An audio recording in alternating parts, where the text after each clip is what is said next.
A rising rapper from Atlanta is accused of beating his 4-year-old daughter so badly she hasn't opened her eyes in months. Her whole right side of her brain was damaged. Now the child's mother is speaking out for the first time with shocking new details and allegations. I'm Justin Carter. This is TSR Investigates.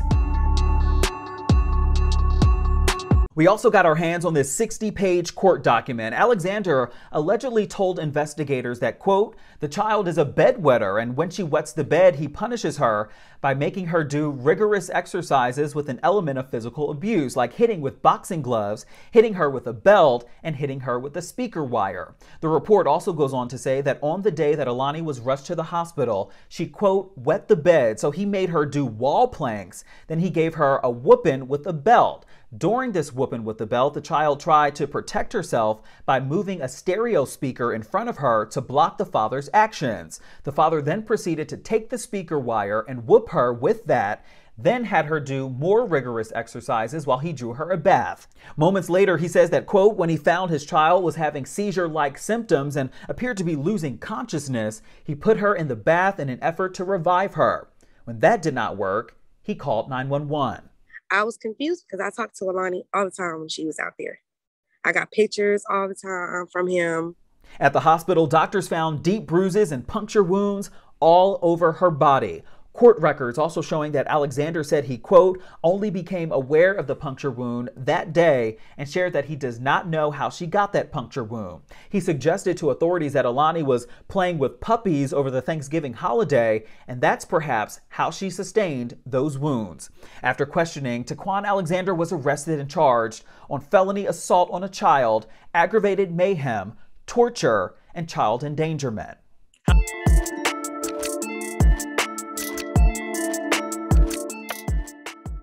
This is Kareem's podcast. And this is Jet Boys. And today we'll be talking about what makes a good parent a good parent. Tam, what makes a good parent a good parent? Well, a good parent would be a parent who understands and communicates with the child. And, try to understand the child's reality. 'Cause, I mean, how old is she? How old is she? 4 years old? 4 years old, yeah. I mean, do you expect a 4-year-old? At the age of 2, I think a child is learning how to hold in their bladder. Mm-hmm. So we can hold in our bladder when we're sleeping because we have experience, you know. Mm-hmm. But at 6-year, I think a child usually stops peeing the bed, wet bedding around 10 or 12. Oh, really? Yeah. Nah, fam, nah. I'm telling you. You stopped wetting the bed at 10 years old? Me? Yeah. Well, my parents love me. Oh, yeah. Let me do the research. Let me ask Google. At what age does an average child stop wetting the bed?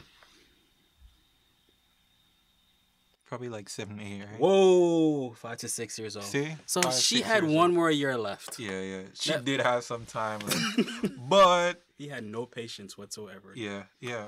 But I think, you know what I think that stems from? Mm. The way his parents raised him, the discipline that he saw his parents mete out to him. That's what he thought he could dish to this 4-year-old and, thought that it would work.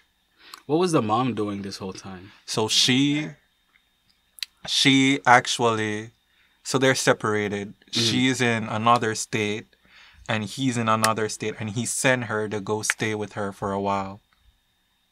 Oh, so he has primary custody. No, is that what you're saying? No, she just sent the child. Oh, she sent her to him. Sent her to him to stay for a little while. Dang, he couldn't handle it, huh? Man. So this is his form of discipline. Mm-hmm. Making the child do wall planks and. But how did you know he has a bad uprise? A bad uprise? A bad upbringing? Yeah, upbringing. Because clearly, if this is the form of discipline that he's applying, mm-hmm. it probably means that it's the only form of discipline he knows. You got the stats? Do I need stats? Cause he could be like, he had a perfect childhood, right? Mm-hmm. He could be spoiled, and he had things his way. Mm-hmm. Just hypothetically speaking, And then he just grows up and he doesn't know how to be a parent. And then, his Versace bed sheet got pissed on. That's true. And he don't know how to channel and pow, pow, pow, pow. That is true, but it wasn't just that in the moment thing. These punishments were wall planks. You have to think about that kind of punishment. Oh, yeah, that is true. You have to see that kind of punishment being done before in order to think that this is okay. Because no well-thinking person would think that it's okay for me to take the cord of my speaker and whoop this child with the speaker cord, and that's okay. Like if you grew up in a home where you didn't see that, then if you're doing that, that will be out of the norm for you. But if you grew up in a home where you saw that and you didn't know better, then of course, when that time comes around and you do it, it seems like it's okay, but it's not. You get what I mean? Yeah. So, I think the way kids were disciplined back then, his age, Okay. whatever He could age, be our age. He could be our age, true. Uh-huh. But even if he's our age, right? Mm-hmm. He was a kid like 20-something years ago, because we're in our 20s. So he was a kid 20-something years ago. So the way kids were disciplined back then was horrible. And as we are learning more about mental health and actually having conversations on mental health and child psychology, we see that hidden things are not coming to light. So for folks that were raised in the islands like, Jamaica, Haiti, for example, you hear people bragging of how badly their parents beat them. Like, oh, you were hit with a broomstick? You didn't get anything. I was beaten with a hose. Like that's an actual thing. Like it was a competition. Like they wear like the way they were beaten as like a badge of pride. But What, you were whooped? You use it as a badge of prize? Hell yeah. Uh I mean, like, but you didn't get run down by 3 people though. Yep. Wait, what? Yeah, 3 people ran her down to try to whoop her. Yeah. Oh man. So they wear this like a badge of pride, like they're saying like, the way that I was disciplined was much more excessive or aggressive than the way you were disciplined, and you didn't really get anything, or these kids aren't really, these kids don't even know what discipline is. But Gen Z know their rights. Gen Z is not gonna do that. Gen Z is the generation, our generation, bro, is the generation that will kick the parents out of the house. Our generation is the generation that will, or not even our generation, the generation after us, the new and upcoming generation. What, they're gonna kick their kids off, their offspring out of the house? No, they'll kick their parents out of the house. They know their rights. They'll call the police on their parents. Oh, I can't do that. Yeah. I'd be damned if my child try to kick me out. Yeah, but that's the generation that we're living in. I recently watched a video where there was an abusive mom, right? The older siblings, they took the abuse. But when the younger siblings got older, they kicked the mom out of her own house. Crazy. Really? Yup. So, and another thing, abused kids that grow up with that form of discipline, they think they're better for it because, of course, we just talked about them bragging about it. They think they're better for it, but are they really better for it? They smoke like a chimney, for example, or drink like a sailor to suppress something. But if they could take a minute and reflect, they might come to the realization that, it was not for the better.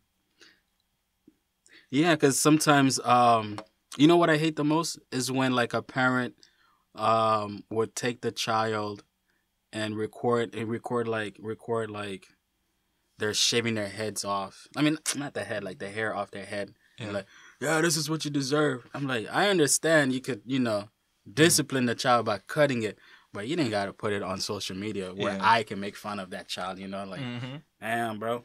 Yeah, it's true. And that's where like bullying comes into place. Like if I see my classmate parents, post her head shaved and then she comes to school with her head shaved, Then of course, You have no choice but to bully. then of course, I know what happened, and I'm not like making an excuse for bullying, but you could see you could see how this child could be easily bullied, like be a target for bullying, Yeah. and then that leads to a host of other issues like self-esteem issues, suicidal thoughts, because cyberbullying is actually a thing, and just a host of other issues, bro.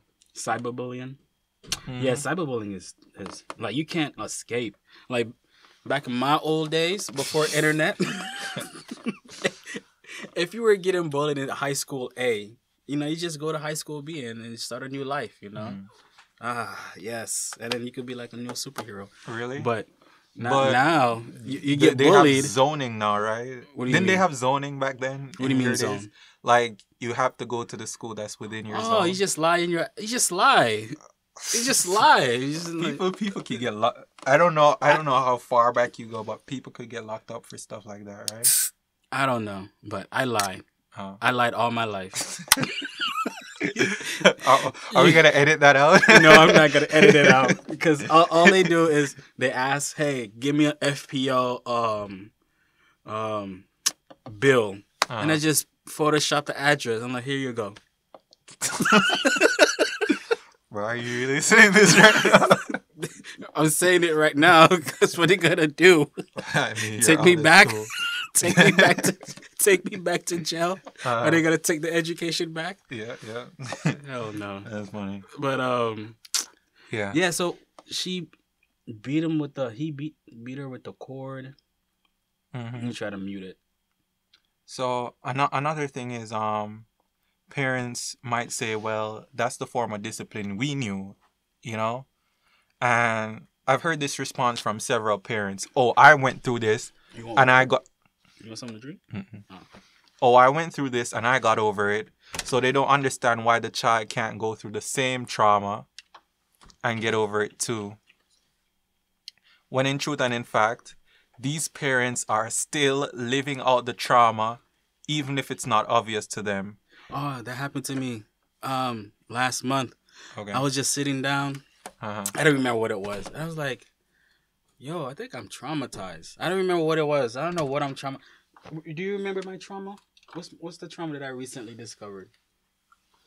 I'm asking you a question. I'm for real. What's the trauma that I just recently learned? Wait. Remember like 2 months ago, a month ago, I was like, yo, I'm actually traumatized. Oh, I think it's public affection. Hmm. Yeah, so there's like two types of people, like people who show public affection and people who don't show public affection. Mm-hmm. And people who love to show public affection is the reason why they display it is because they saw their parents loving each other. Mm-hmm. My parents, I mean, they worked, but they weren't lovey-dovey. Ah, so you don't do public displays of affection because you didn't see them do public displays of affection. So two gangsters doing their thing. So I became a they didn't gangster. hug or anything. Mm-hmm. Oh, They don't really like hug each other or anything like that. They didn't hold hands, For skip what? off into the sunset. No, I'm talking about like even the your siblings as well. Hey, let's not air out my business out Yeah. here. No. I'm not saying like I'm just saying like even like in the household like your mom doesn't really like hug you, Mhm. and I'll be like, oh, your mom never like hug you, and you'd be like, no, and I'm like, but it's just normal. Yeah. Mhm. Yeah. Yeah. But look, I'm doing fine. I got two young, beautiful kids. One. Thank But Yeah. thank goodness it wasn't that traumatizing. Yeah. Could have been worse. No, actually, yeah, those did happen. Actually, Caribbean household, definitely. Yep. Mhm. those were the times I wish a superhero was real. Superman, help! Yeah. But Mhm. that was a good example of trauma, but like another example of trauma could be like a parent living with an abusive partner. So let's say like, they divorced the dad, Mhm. or They divorced the dad. Like the mom divorced the dad, or okay. I just want to make sure. I'm sorry. Can we edit that out? No. Let's say the mom divorced. The mom divorced the dad, or the dad divorced the mom. Yeah, that's mine. They could let like an abusive partner go and then let them right back in. Or they can make the same decisions for their kids that their parents made for them in the past. Like this man that beat his kid was probably the form of discipline he got and knew. And here's another popular thing to say, oh, that's what we knew. Well, we have more resources at our fingertips than we've ever had. I don't know where he learned that from. I didn't know that. yeah, but maybe that's why he learned it in his household. Do you think that's why he became a rapper? Get hit with them stereo speakers? No. But we should listen to what he raps about. I don't. Yeah, who is he though? What kind of rapper is he? What's his name? Is it there? Taekwon. He's not even a rapper. It says an aspiring rapper. Oh my gosh, are you guys gonna make fun of his career? Hey, he might come for us. Let's chill. Yeah. No, he's probably in prison now. So, 20 years later. I remember you. His name is Taekwon Alexander.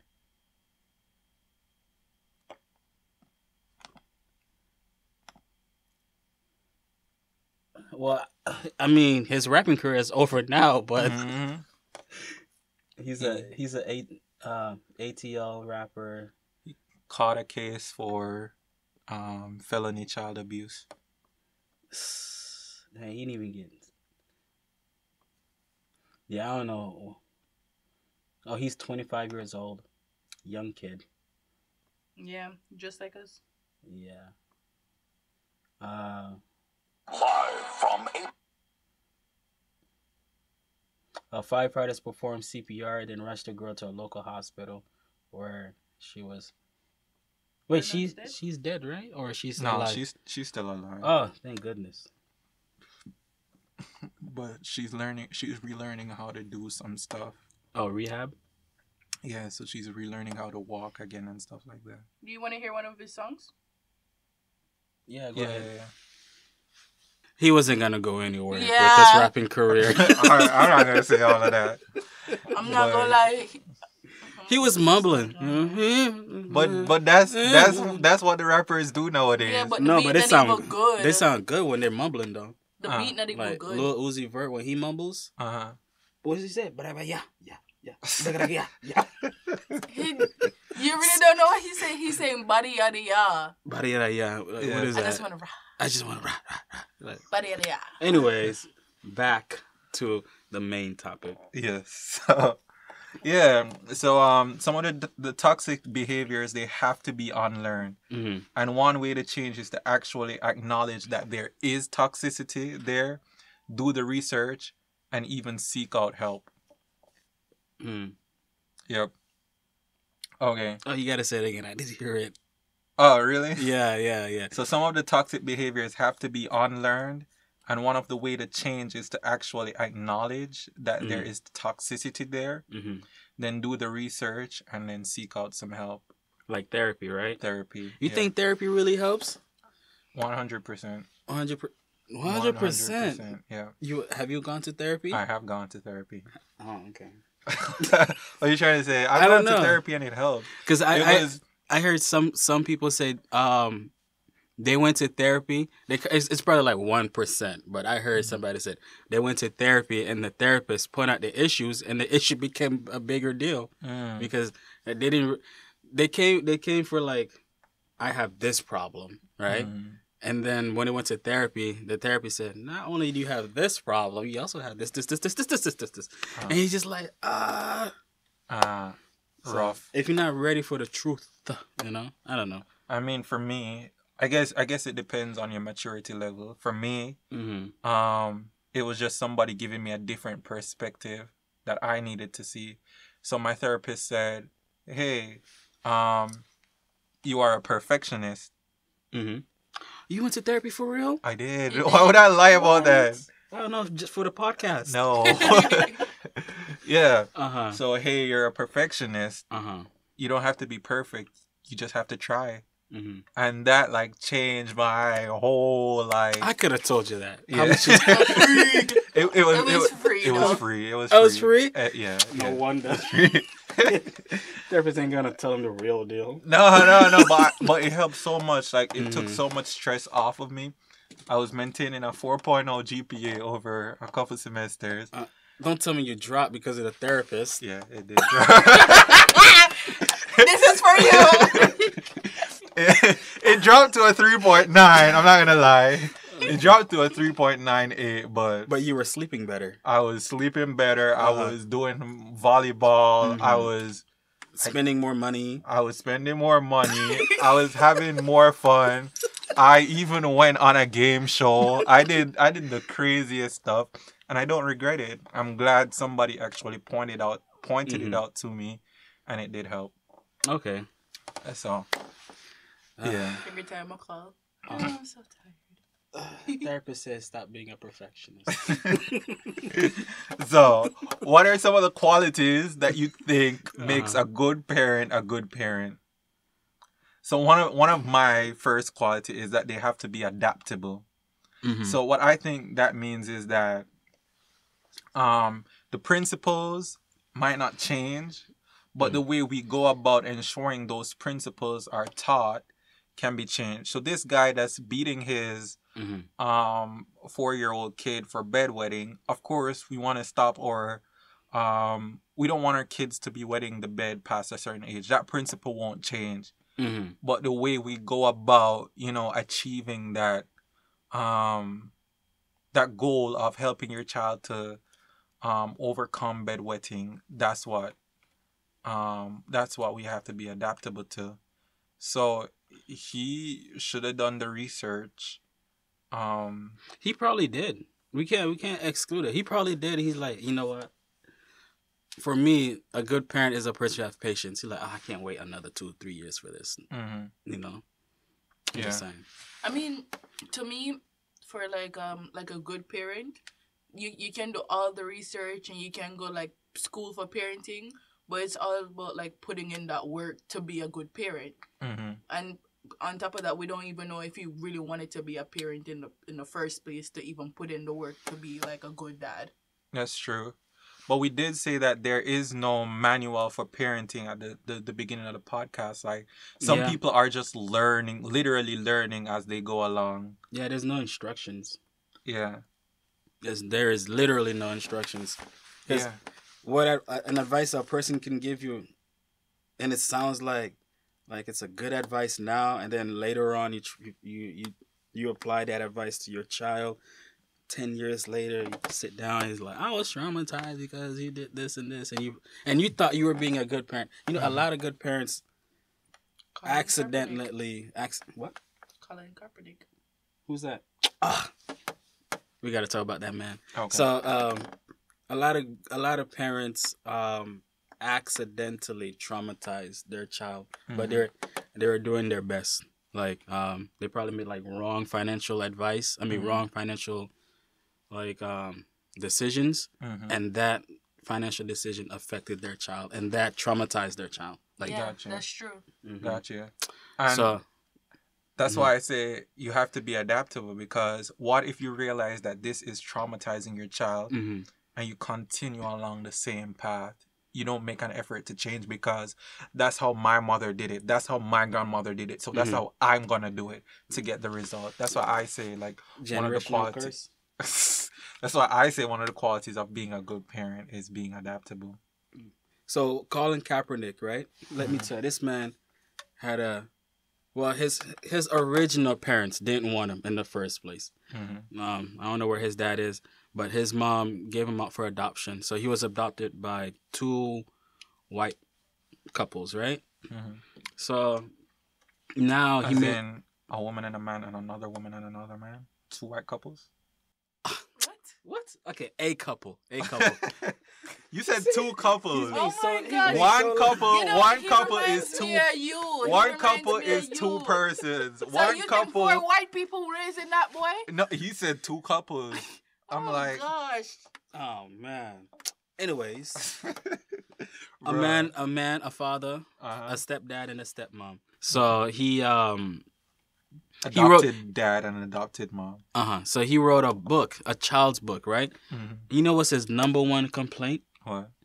His hair. Because he said that his parents were kind of racist because when he would bring in cornrows, his mom would be like, "Oh, you look like a thug. Oh, that's not professional." Mm-hmm. And you know, I first I was like, "Yeah, that's racist." But then I thought about it, and then my mom would have said this. My mom said the same thing about my afro every day. Uh-huh. Every day. Call him a Rasta. For Wanna afro. be Jamaican? And then I realized he wasn't traumatized, but he had a good life, and he became very, very sensitive to like little things. But there is a problem with that. What? Like not encouraging your child to express that form of individuality, like growing your hair. Yeah, but he believes that wearing cornrow is what black people do. Like, you know, like we have multiple hairstyles, not just cornrows. He thought like having cornrow was being black. Being black. Yeah. Yeah. Oh, okay, gotcha. And he said it to himself. Like, my mom wouldn't allow me to be myself, black, by wearing cornrows. Mm-hmm. Yeah. Gotcha, Yeah. understood. Oh, we should play the video so they know what they're talking about. But why does his parent why does he think that wearing cornrow equates to being black? He's mixed. Yeah, he's a mixed child. You know, mixed No, child maybe it's have because identity that's- issues. That's what he saw other black kids doing. Yeah, wearing cornrows. He saw what's his name? He's a basketball player. Ivory? Something, I forgot his name. Allen Iverson. Yeah, Allen Iverson. He you know, he has the cornrows. To him, when he saw him, he was like, that's his superhero. He's like, oh man, I want to be just like him with the cornrows. That's black. Yeah. With it. Get jiggy with it. And then Gotcha. yeah, so he wrote a child's book and said, yeah, my parents were very terrible. Look how they raised me. Uh-huh. Plot twist. He's racist. That's the funny thing. I wouldn't say racist, but stereotypical. Oh, play on plot twist. And you know, he's having a fell career, so that's mainly the reason why he's being like this. He just wants to be in the spotlight. That's just my opinion, and O'Shea New Jackson's opinion. Okay, another problem with parents today. Some of them want to be their kids' best friend first, and then their parent second. They don't want to be the parent first, and then the friend second. And I think that's a problem. So it's cute when, you know, your teenager wants to hang out with you because you're a cool parent. It's amazing when they're not afraid to come and talk to you about any issues they're having. Or they find it easy to come and ask you your opinion or your advice on something, on a decision that they have to make. What's not cute is when they don't have any discipline. You can't talk to them any at all. If you try to correct them, then they're going to throw themselves down in the store. They're going to knock down all the snacks off the shelf. They're going to... Why are you looking at me? Why? No, I'm not saying you. You can't see it through the shades. No, I'm not saying him you. literally a bed him head. This is literally him. I was looking for yeah, you're right. Kids do that. Yeah. What else do kids do? Even growing kids. Wait, you said teenager though. What kind of teenager throwing tantrum? Okay. He did say teenager, right? Yeah, I did say teenager. Okay. You mean like a toddler, like no, adults be 5-year-old. throwing tantrums. Yeah, grown people be throwing tantrums. I never too. said they didn't. I said. You said what type of teens be throwing tantrums? Yeah. What type of teens? regular teens. Regular teenagers. They be throwing Teens that tantrums? live in America. Yeah. What are you trying to say about? Come on, man. They watching. They're listening too. But yeah. So what kind of tantrums do teens throw? Because the way you described it is like they throw things on the floor. I was thinking like a toddler. Okay. And the ones that you can't. Okay, you're right. I mean, what's the word I'm talking about? Discipline in public. Okay. No. I was seeing like teenagers that throw a tantrum. I wouldn't say they necessarily like knock. They even knock things down in stores, like throw over things in store when they get really upset. Like even that one girl, her teacher was trying to talk to her, and she beat her teacher so bad she sent her to the hospital. And that kind of, like, that's a tantrum right there. She wouldn't listen to her teacher, so she ended up beating up her teacher. The teacher didn't want to discipline her because as soon as the teacher put her hand on the child, you know, it would have been automatically the teacher's fault. So, Or another example is, let's say the teacher is in the class. Good example. The teacher. Let's say the teacher is in the classroom with the student. The teacher says something to the student, and the student knocks off the books off the desk, or you know, knocks off something. that used to happen very regularly when I was going to high school too. Yeah. And this was not that long ago, so teenagers do throw temper tantrums. Yeah, they do, but the one that you were describing sounded like a toddler. That's why I was like, got you. what kind of teenager does that? But how does a parent get the best of both worlds, where they have a child that's disciplined, who still thinks of them as cool parents? Like, how do we arrive at that? You gotta do like 90% parenting, 10% friend. Yeah, Or didn't something you like have that. something, because we always talk about being like parents, and then you were like, I can't be my child's friend. You remember? And then I was asking you why. Oh yeah. What did I say? Pretty much like you can't be. There's like a place like when you become friend with somebody, like and then you have to give them an example. They tend to like, are you serious? Like, I thought we were like, why are you telling me what to do? Like the Like barrier. you're so comfortable with your friend. Yeah, At this point, you guys are on the same level because you're so comfortable with your friend, and you get even with like relationships and so forth. Like you're so comfortable with that person, you start to be mean to that person, or even so as well. Like you just can't help but like say mean things because you're that comfortable. You're forgetting like boundaries even exist. So with the kids, they're forgetting that boundaries even exist with like their parents. They get comfortable, Like real too comfortable. That's why you can't. That's why if you're a supervisor or a boss, you can't really friend your coworkers because you're laughing he, and then one day you know like he's not performing well. You gotta discipline him. Yeah. And then he gonna be like, yo, hey, you're my friend. We're buddies. Like, what's going on here? Yeah. Or you gotta fire him. Hey, buddy, I know. And Tell Mary I say hi. You're fired, by the way. So what do you do? Yeah. So, And the thing is, you can't fire your kids. Oh, You can't fire your kids. Like if that's the case, then you have to live with it. You have to live with the bad behavior, and then wait until they're 18 to like, you know. 18? Does it have to be? Is it 18? 18? Oh no, 16. You can drop out of high school. Yeah, I guess it's 18. Yeah, wait until they're 18 to tell them, hey, you could, go out on your. But it's your fault in the first place. How? For not sometimes being a parent first, and then being the friend. So, I think the solution is in the early stages when they're young, you use effective discipline. And then as they grow older, like, when they're coming into their teens, still you're still loving them and talking to them in a tone of love. But when they become teens, that's where, it develops into more of a friendship. What do you think? A friendship? I won't say friendship, more like love. Okay. Because love can discipline. That's true. No, but I love you. I kind of feel like when you're kids, you don't understand like half of the things that your parents are doing for you because they're not, the communication is not even there, right? And then all they can say is like, oh, you'll understand when you grow up. And then when you grow up and you live on your own, you're like, oh, no, I understand what my mom was saying. But in that sense, you already like endured like so much trauma. And you're like, why didn't they just communicate with me? Like sometimes you'd be asking like, oh, why? And they'll be like, don't ask me why. Just do what I say, you know? And then that kind of creates like a trauma in us. Well, no, that does create trauma because like you're kind of like scared to ask why. No, you're just like doing things. And then, no, you're not able to communicate because somebody, like you're telling somebody something and they'll be like, oh, like, why should I do this?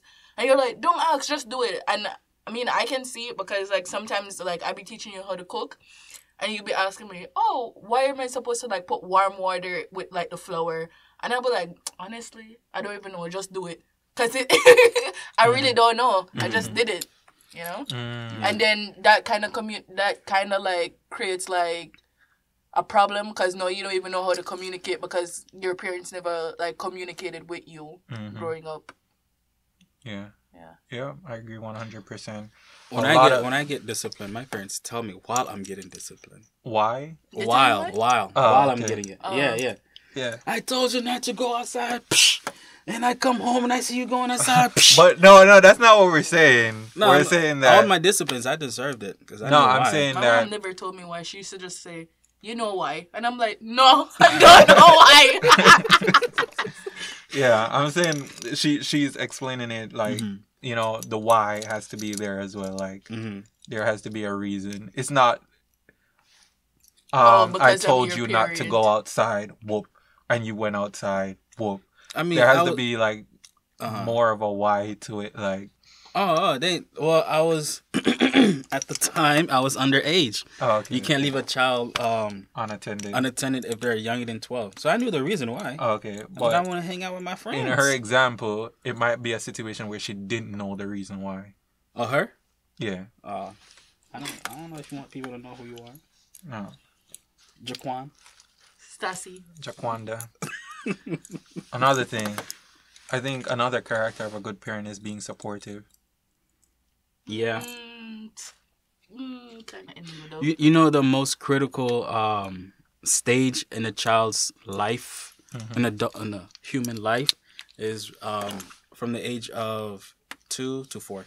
That's the most critical part because that's the I learned this from a psychiatrist. What did it call him? Psychologist. Yeah. He said that age range is where you have to teach them how to socialize with other human beings.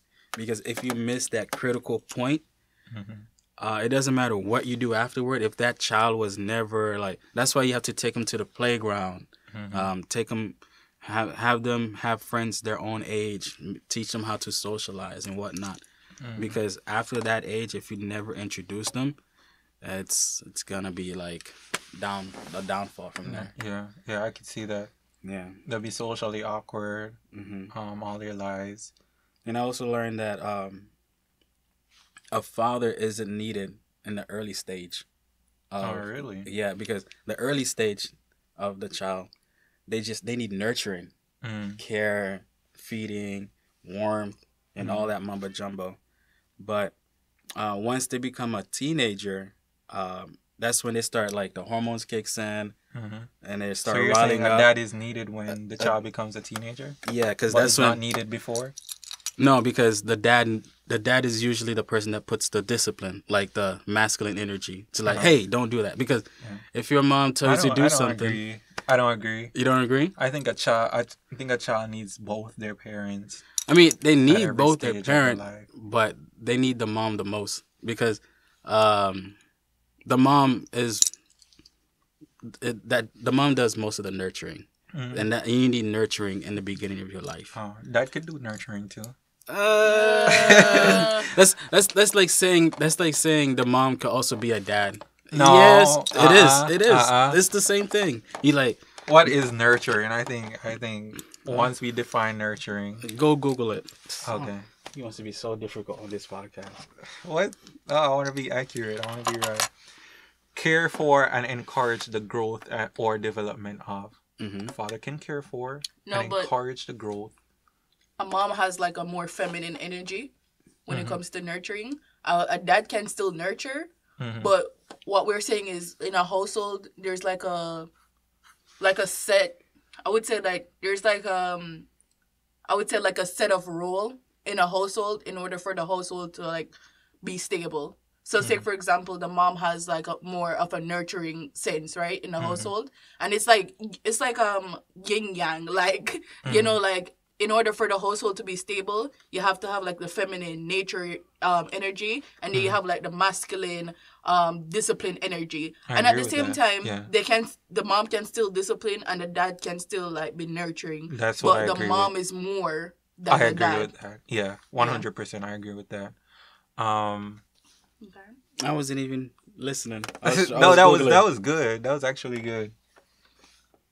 So, anyways, what was I talking about? If you're there, pay attention. Yeah. So, like for example, I would get a beating from my dad. Discipline, right? And then I rush to my mom. My mom's like, "Oh, you know why you gotta whoop you, right?" But I still get a hug. You know, my dad's not gonna nurture me. But your dad can do that. He chooses not to do that. Yes, he chooses not to do that because he can do that. But their dads who are raising kids on their own. And not to say that they're moms, but they also have to increase the level of nurturing that they provide to the child. Nurturing is what, like loving? I mean, the dad can love too. I mean, nurturing like what, like feeding, or like softness, right? Softness, yeah. You're saying dads can't provide softness? They can, but not to the level as a mom. Yeah, I agree, not to the level of a mom. Yeah, so that's why. But I'm saying that they can still do it. That's my point, they can do it, but when the child gets older, the child gonna know like, oh, something was missing, and they're like, oh, I didn't have my mom. And I feel like that's why I'm crying right now. I feel like I've heard this said that dads can't grow girls. But a dad who takes his son to soccer or baseball, isn't that like a form of nurturing? That's bonding.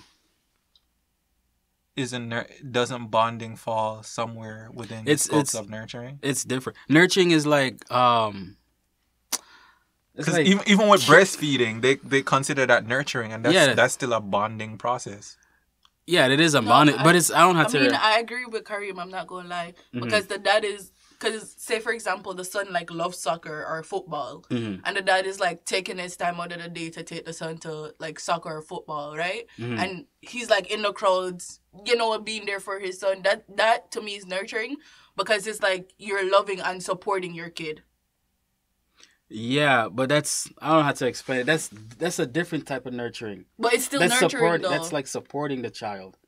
Yeah, but he's saying it's still nurturing, though. The mom can do that, too. Yeah, you know what? What we're trying to say is both parents can nurture, not just the mom. I agree to that already. And the dad... I agree. The dad, for example, can do his daughter's hair. It's... More videos are popping up on social media and everybody's like, oh, it's cute. He's, putting his daughter's hair into a ponytail. And that's also a form of nurturing. How can I say? It's like nurturing is like the feminine trait, And then discipline is like the masculine trait. Okay. Yeah, we already established that, baby. So I'm saying hey, get out of here. So I'm saying yes, the dad can, nurture. It's just not to the level. Like, for example, it's not gonna be to the level of the mom. Like a man and a woman both have testosterone, right? But it's two different levels of amount, and so we have so much that we can pretty much become like the Hulk. They have a certain amount. They could do whatever they want. They can never be the size of the Hulk unless they take injections. Unless they be the size of the Hulk. Wrong. Be the size of the Hulk. Wrong. They have to take. So I've heard of moms who could literally lift up cars if they sense that their baby is in trouble. Like they get this just a massive amount of strength that they don't know where it comes from. Yeah, everyone adrenaline. Yeah. And If we're going to bring biology into it, I was a biology major, by the way. Just putting that out there. But not a biologist. I'm listening. What? No, I wasn't stopping with him. Okay. Yeah. So if we're going to bring biology into it, different men have different levels of testosterone. Mm-hmm. There are some men that have less levels of testosterone than women. Yeah, those are like the 1% of men. No, we don't know that it's 1%.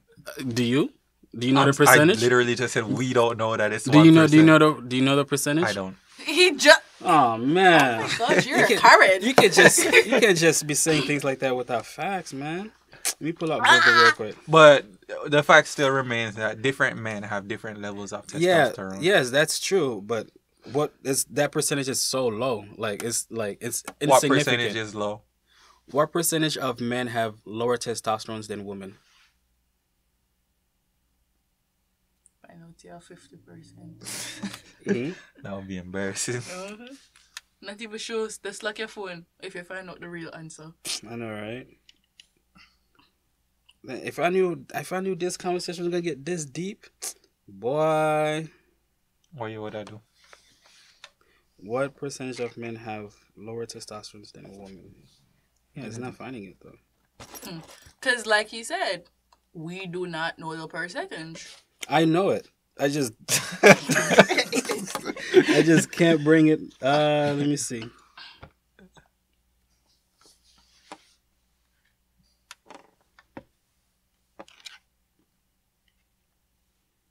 You know what? We could just skip that and go to the next podcast, or I'll just bring up a picture in the video. Okay. Is it gonna be a video? I mean, yeah. I mean, it's gonna be some type of visual. Want to skip this point?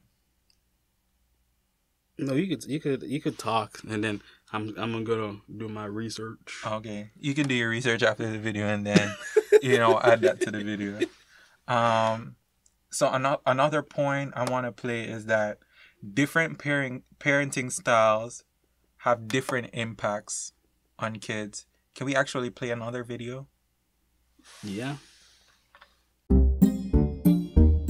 In theory, there are only 4 styles of parenting. Authoritarian parents are controlling and demand obedience without considering the child's point of view. Permissive parents are loving but don't exert any control. There are no rules.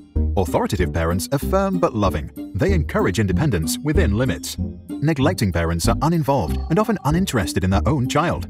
Recently, a 5th style was proposed, but we will come back to that later. The styles range from controlling and demanding to complete freedom, and from cold and unresponsive to loving and receptive. Each authoritative, permissive, authoritarian, and neglectful parents have their place. To understand what it means to grow up with parents from each end of the spectrum, we can imagine the lives of 4 children. Sarah's parents are authoritarian. They love their girl, but they believe that strict rules are important to make Sarah become well-behaved and fit into society. If Sarah cries, she's told to stop. If she talks back, she is sent to the corner for time out. If she forgets to take care of her chores around the house, she is not allowed to play with her toys. Sarah learns that suppressing her emotions and following her duties is the way to get through the day. To get the love of her parents and to avoid making them upset, she becomes obedient. However, because Sarah was never allowed to decide for herself or follow her intrinsic interests, as an adult, she doesn't know what she really wants. She begins living a life that seems perfect to her parents and society, but might leave her unhappy on the inside. Permissive parents, like those of Peter, enjoy their little boy so much that they believe they should fulfill all his wishes, give him full freedom, and never say no. Peter enjoys full control over his parents and gets whatever he wants. If he doesn't want to walk, he'll be carried. If he wants ice cream he gets. If he wants to play games, he'll be playing them all night. Peter grows up completely without borders and does whatever he thinks is right. He never coped with conflict, and he did not learn to control his emotions. The fact that he always got what he wanted made him a bad loser. As he grows older, he often acts inconsiderate and doesn't know his limits. Arthur's authoritative parents respect their child's needs, but believe that kids need freedom within certain limits. Arthur can freely play, but when he's done, he needs to help tidy up. He is allowed to eat ice cream, but only on Sundays. Screen time is limited to 30 minutes a day. There may be conflict, but the parents listen to what Arthur has to say and then lay down the rules. Arthur learns that some things are difficult, but his parents give him all the support he needs to get through it. He develops the strength to endure hardships and to continue following his interests and passions. In class, he bravely expresses his own opinions in an appropriate manner. During breaks, he can show his emotions and act freely. As an adult, he agrees to rules only after they have been discussed and he feels like he understands them. Neglectful parents are usually not present in their children's life. Nora often feels completely alone in the world. She experiences full freedom to do anything she wants to and has plenty of imagination, but she never receives any feedback or even attention. Nora realizes that it doesn't matter what she does because no one cares anyway. The lack of attention leads to a lack of trust in herself and others. She becomes insecurely attached, unable to form healthy relationships, and develops a negative image of herself. To stop feeling unworthy of love, she tries not to feel anything at all. In recent years, over-involved parents, who are present in every aspect of their child's life, are often referred to as the fifth style. These parents are also known as snowplows, removing obstacles out of their kids' path, or helicopter parents, who hover about and micromanage every aspect of their child's life. Since they won't let their children do anything alone, the children can't learn to overcome challenges by themselves. Research infers that these children don't like to solve difficult problems, lack perseverance, and may even procrastinate in protest when something requires a lot of effort. Since most research on parenting is based on self-reports and was done in the US and Europe, it is not clear how strongly the observed effects will hold up in controlled observational experiments or in other parts of the world. The 4 parenting styles were first introduced by psychologist Diana Baumrind. For good parenting, she advised balance of demandingness and responsiveness. Add to that the wise words of Maria Montessori to never help a child with a task at which he feels he can succeed, and parents should do pretty well. What do you think? Should parents resort to a specific style, or should they decide what's best to do in a given situation, as long as they don't neglect or abuse their child? To download this video without background music and learn more about the topic, visit SproutSchools.com. For a free masterclass on attachment parenting, see the link in the description below.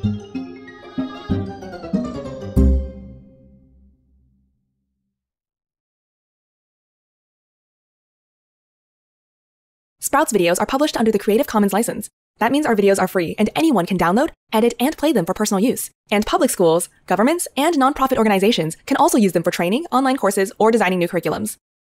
To help us stay independent and support our work, you can join our patrons and contribute. Just visit patreon.com/sprouts. Even $1 can make a difference.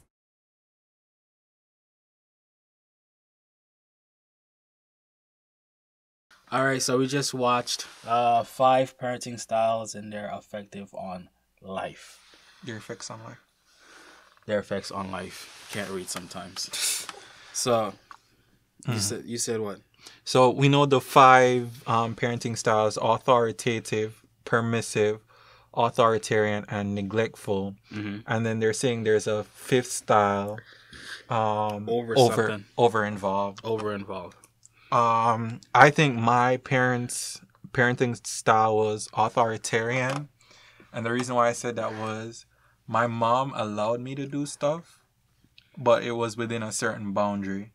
Mm-hmm. So, like the example gave, I was allowed to play with my toys, but then I know I had to clean up when I was done playing with the toys. Mm-hmm. Or, I was allowed to go out and, hang out with my friends, but I knew in the back of my mind that, when I'm out with my friends, I'm not going to be smoking and drinking because my mom gave me her trust, and I didn't want to break that trust. So I feel like her parenting style towards me was authoritarian. What do you think your parents' parenting style was? I think I told you before the podcast started. Mine was a mixture of authoritative and neglectful. Okay, why you say that? Like they told me what to do, how to do it, when to do it, go to sleep at such and such time. Mm-hmm. And which one is? I think authoritative is the same parent that only 30 minutes of TV time or something. Is that the same one? No. So authoritarian is they tell you what to do, but they also set boundaries. So that's the 30-minute one. But the authoritative, the first one is that they just tell you what to do. Wait, say it again. So what's the difference? Authoritative. They tell you what to do. Tarian, they give you boundaries. Oh, okay, so you can play, but put up your toys afterwards. You could watch TV, but only for half an hour. So yeah, mine was authoritarian. That's a big word. This man's struggling with the word. And neglectful. Okay. Yeah. They'll tell me what to do and blah, blah, blah, blah. And hoping when they're not home that I would still follow their rules. Mm-hmm. So that's what it was, because they would tell me what to do, but at the same time, both was working 12-hour shifts, So they were majority of the time they were not home. And then I would have to pick up some of the chores, clean up, blah blah blah blah blah. So, do you think that parenting style that they employed was effective? No. Why not? It made me grow. I didn't have a childhood. I became an adult at 12, pretty much, because they gave me rules. They told me how to manage the house, blah blah blah blah blah, and they were away from home. So I had to like watch my siblings, take care of my siblings, do this, do that. So I became an adult at 12. So Gotcha. I didn't have a childhood. You know, I've heard that from other people of similar household where the parents had to go out and work these long shifts and leave rules behind. Those kids, they tend to be more mature, but then they don't have a childhood. That's yeah. That's what happened with that's the same thing with Michael Jackson. Yeah, he was a celebrity child since birth, pretty much. So he never had a childhood. So, but when he became an adult and he had billions of dollars, I think he's a billionaire. That's why he was weird, because he was buying like kiddie stuff, kid stuff. He brought a zoo to his house. He was trying to bring his childhood back, and he was hanging out with kids, playing with kids. So at the time, people saw him as a pedophile. You know, you can't say it for YouTube. Yeah. And but he just didn't have a childhood, and he was just trying to relive his childhood. And then obviously that they messed it up with that one kid that lied. Ah, gotcha. Yeah. And then it's just been, and then he just died from overdose. Yeah, I have family that, mom was gone, work all day, and she had to basically. Let me not do that. I'm listening. she had to basically raise her siblings and follow the rules and whatever. So by the time she was 12 years old, she was driving. Really? Isn't that crazy? That's crazy, bro. This kid, and she wasn't like big in body. She was a short 12-year-old. She was driving a fam everywhere? Was driving. Of course, not legally. But, you know, she had to take on that responsibility from a tender age. And so, she's now more mature than a lot of people. But no childhood. No childhood. What do you think are, like, you know, some of the negative impacts of not having a good childhood? You most likely probably take things too seriously, I would assume. I really don't know, because this is the reality that I live in. I can't tell you. Yeah. Let me tell you, one thing I've seen with her is that they're more childish when they're an adult. Not necessarily. Well, for me. Okay, yeah. In your case, you're saying but in this person's case, she takes on the world on her shoulders because she feels like she has to get everything done herself. She doesn't. Yeah, that's She feels like if she doesn't get it done, it's not gonna get done. That's the one thing I've seen, like, from the top of my head. I can't, like, think of. And you know, the funny thing is, it's not like they're assuming. That's the reality, because everybody around them depending on them, and so if they don't do it, no one else will. Like she probably she was the only person that drives or something. Yeah. If she doesn't drive them around, no one else is gonna drive them, and then they're gonna struggle or something like that. Gotcha. But now they're all over 18 years old, and yet still, she still feels like she has the world on her shoulders. Yeah. That's and how it is. She feels like if she doesn't do things a particular way, she's not meeting her parents' expectations. So, for example, if she doesn't go to nursing and do nursing school, then, you know, she's a failure. Oh, I thank goodness. I don't know. I was different. Once I realized, like, for example, my parents was pressuring me for with like school and like and homework and stuff like that, when they would only be happy when like I give them like for example, I would get straight A's, right? Mm-hmm. And I had that one B. They focus so much on that little B. Yeah. But I'm like, I got 4 A's in just one class. I had one B. And I'm like, Yeah. but you could have got an A in this class. They're like, you know what? Forget it. Yeah. And ever since then, I stopped caring. Mm. I can't eat during the podcast. Oh, the grades. Yeah. Whenever 4 A's and a B. Yeah, so and they focused on the B. They focus on that one. It's not even a flaw. I can't even say it's a flaw. They focus on that one insignificant thing. Yeah. I'm just like, I'm not going to stress my life for them, so I just live my own life. And, and now I'm a failure, but, just... Bro, Jamaican parents are the worst. Like, you bring home a 97%, and they literally look at the report card and then look at you and ask, where's the other 3%? Yeah. Oh, up here, there's no A+. It's just A, right? Well, at my time, I don't know if it is now. There was no A+, but there was A-, right? I got an A. One of my class, I got an A, and in the other class, I got an A-. And then my mom was like, where's the A+? I'm like, they don't exist. Make them exist. I'm like, what? I was like... She was serious about them grades. Mm-hmm. Yeah. And... I remember one time I got straight A's 3 quarters straight. I was in 4th grade. Last time. You know that what? will never happen again. I came first place in 4th grade. You came first place? Mm-hmm. What do you mean? So in Jamaica, they have a system where they rank the kids. Mm-hmm. So if you average the highest on all your exams, you get first place in the class. Ah.